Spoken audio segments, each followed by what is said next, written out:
All right. Anyway, let's keep it going and move on to the next article right here. Shout out to my boy Bob Rose over there, man. Much love to brother Bob. The good, bad, and the ugly from the Saints win, the first win of the year. So this is a big one here. First time in the last 8 regular season games. Wow.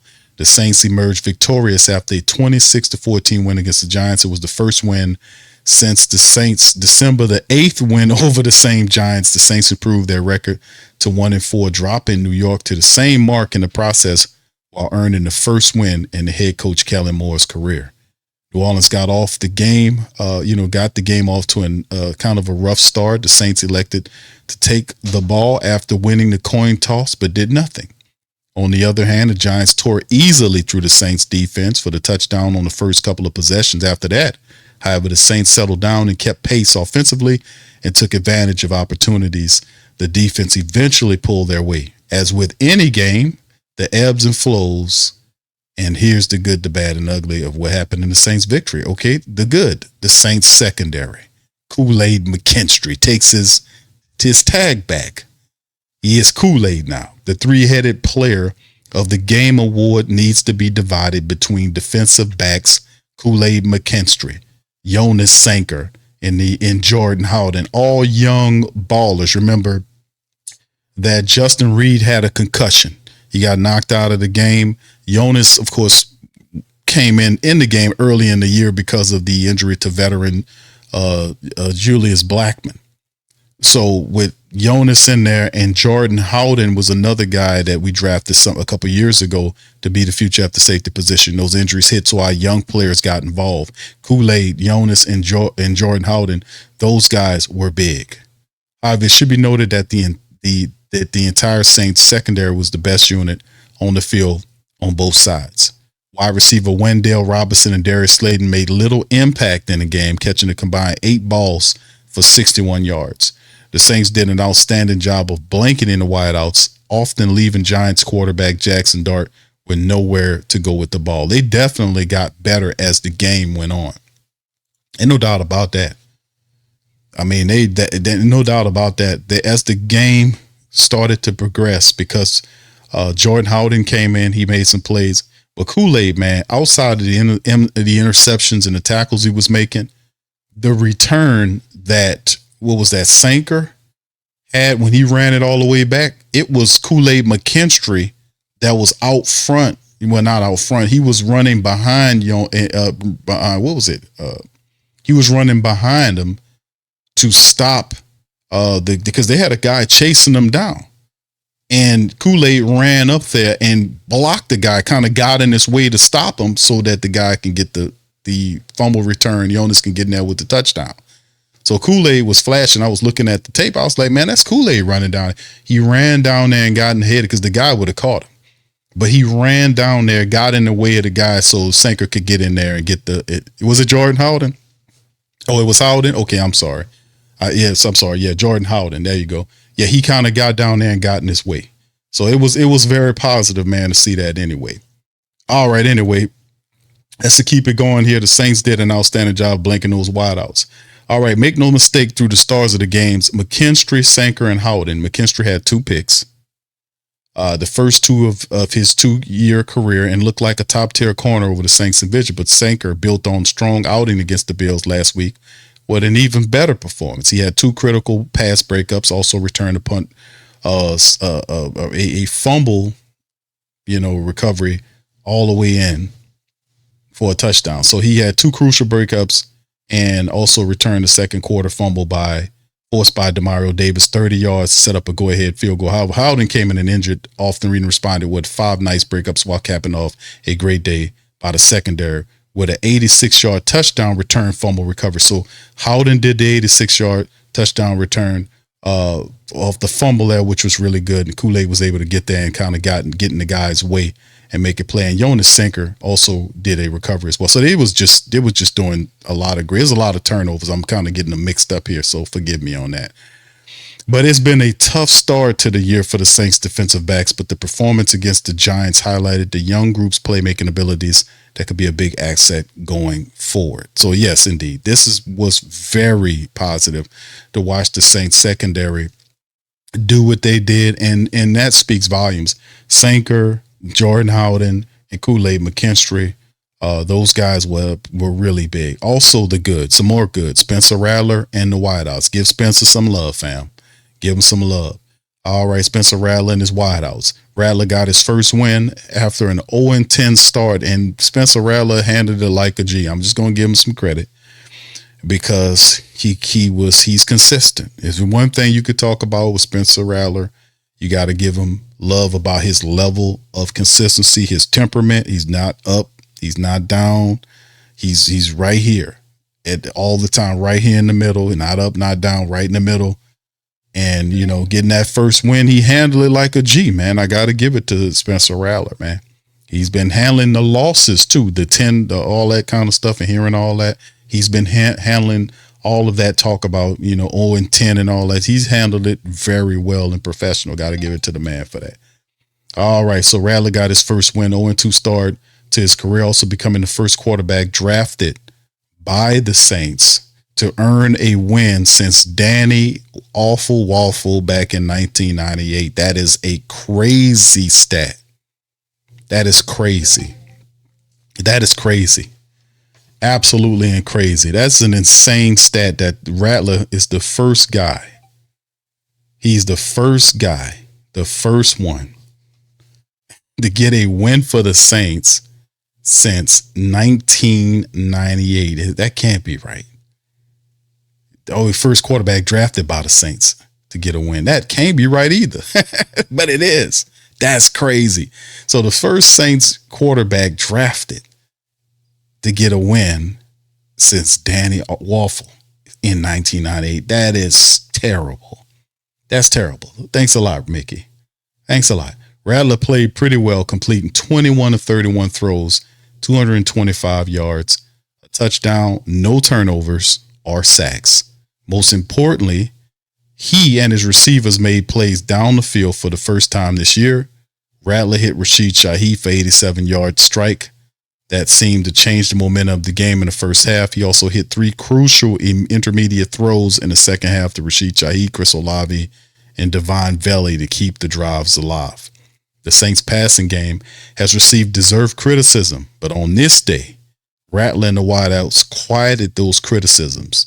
Shaheed had 4 catches for a game-high 114 yards, while Olave pulled in a game-high 7 catches for 59 yards. New Orleans still needs to create more yards after the catch, and Rattler must pull the ball in better spots or put it in better spots more consistently. On this day, New Orleans' passing game appeared to take steps in the right direction with its best outing of the season. Indeed, give Rattler some love, man, because not only Rattler too, but it's been tough, man. They hadn't been able to find each other out there on the field consistently, and the Saints have not.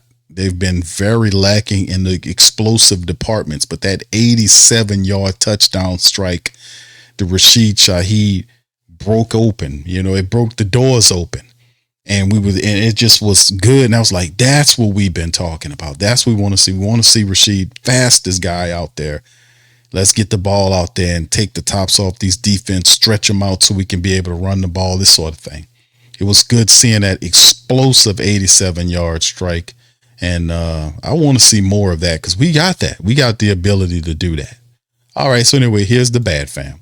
The bad Saints run defense. The Saints run defense, no surprise there, for the second straight week.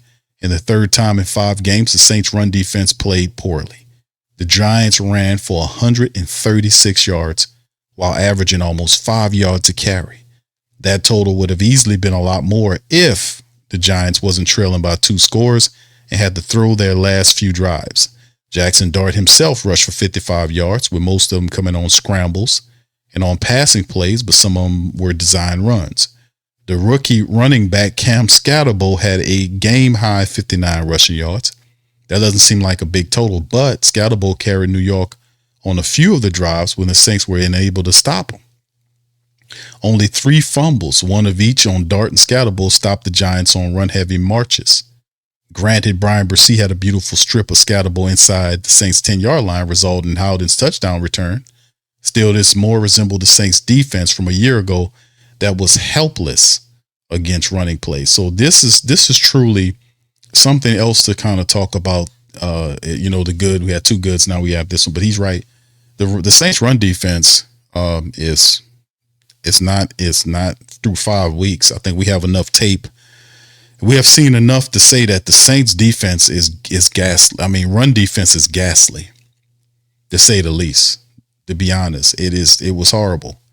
And it was a point in the game where y'all literally see Cam Scatterbo, the rookie. They just gave it to him, and he was able to get yardage right up the center of the Saints defense. And if we're gonna they have some kind of way, that's going to have to change. I don't know what they're gonna do. I don't know if they, you might want to bring somebody in. I don't know. Whatever Coach Staley's gonna do, he's got to do it to stop them from running. It's too easy to run on the Saints. It really is. It's too easy to run the football against them. I remember it was possessions where I seen them running 2 and 3 times in a row, and it didn't matter if it's Scatterbo or Singletary. They were able to get yards on the inside, and something has to be done by that. They most certainly got to do that, because that's not going to help you winning the games, letting people run on you that good. And of course, the special teams, right? The special teams isn't that just aptly termed. Botched kickoff return by Velus resulted in the awful starting field position on 2 early New Orleans drives. 2 more missed field goals by Blake Grupe, albeit one over 50 yards, kept the score fairly close down the stretch. Kickoff return coverage again allowed 2 long returns to give the Giants excellent field position to start a drive. Another New York drive started in very good position after an awful Kai Kroger punt late in the fourth quarter. New Orleans special team squad that was annually among the NFL's best for several years has plummeted to the worst in the league. And that's also something to talk about, even though, Blake Grupe hit way more than he missed, but still in all, Grupe is missing too many field goals. This is a lot of field goals this guy is missing. He missed 2 this game. And what was it? He's missed what? Is it 5 field goals? Let me see if I can. It's a lot going on here. And people might tell you some BS about it being these field goals are not hurting the team. Man, you get the hell out of here with that. A kicker is not supposed to miss that many field goals, and we're only in week 5. The guy missing more field goals than we done played in weeks. Come on. That's not acceptable. Let me see if I can pull him up here. Yeah, he's 4 for 6. Well, no, that was in the game, 4 for 6. What is he on the season, right? Hold on, let me see. Blake Grupe. So far, it's 10 for 5. Is he 10 for 5? Is that right? 10 for 15? It's saying 10 of 15, 38 point. Man, 10 for 15. That's a lot. That's a lot of missed field goals, man, in 5 weeks. That's a lot of 5 missed field goals is a lot of missed field goals in 5 weeks. That averages out a missed field goal a week. Yeah, he has to clean that up, man. And it's not like he's not kicking 50-yard field goals consistently, man. Some of these field goals he missed was shots like a 37-yarder and stuff that he's supposed to kind of hit on. Didn't he miss a few of them in the dome with no weather conditions? How you missing field goals in the dome in your own building? So yeah, that has to be fixed. Man, you can't cut that no other way. The Saints got to do a much better job. The kick return, the punt return, the coverage teams. He's right about Kai Kroger, who's an inexperienced punter, but still learning. But Blake, man, is missing too many field goals here, bro. I know Kellen's going to be patient with him, but that's up to a point, man. He keeps doing that. They're going to be guys in here trying out for the job. I promise you that much. All right, the ugly, the Saints pass rush. How about this one? It's a good thing New Orleans got excellent play from the secondary, because they got no help whatsoever from an invisible pass rush against the New York line that allowed 13 sacks and over 30 QB hits in the first 4 games. Saints got no disruption at all. Dart had enough time to write a book, then read it when he dropped back to pass. Thankfully, the Saints were stout in coverage, and Dart often had nowhere to throw. It wasn't until late in the game that Cam and Curl mustered some pass rush. Outside of a ridiculous rough outing, a roughing call against Granderson that nullified a sack, Dart was still rarely even touched or hurried. Despite the flawed performance in some areas, the most important thing was the Saints finally recorded that win. Nearly important was the way they did it, with turnovers from the secondary and big plays from the offense that we've seen little of through during the first month of the season. Perhaps a sign that the Saints have turned the corner and are ready to build some momentum. I would consider, really want the Saints, and I think that this win is a magical win, because the Saints have been right at the door fighting, for the last, except for the game against the Seattle Seahawks. They didn't show up at all for that game.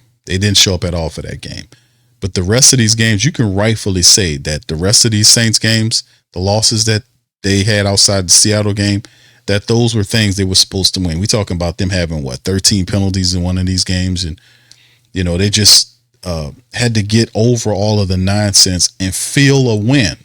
It's got to help them, man. To feel the win, like, man, we finally got a win. After all of the stuff falling short, finally getting a win. And I think that will help them psychologically as well as spiritually, man, as a team, because getting a win right there, saying, man, hey, man, that gives you some confidence. Let's get some more. Winning is addictive. And I think hopefully the Saints get addicted to winning and not anything that's negative, man. So good outing by the black and gold. A very good outing. I'm very proud of them. That defense, 5 turnovers, man. My goodness, the young players, it was very positive. Our young secondary players and guys stepped up and just solidified and crystallized in the back end of the game. We was able to get it. So that's big.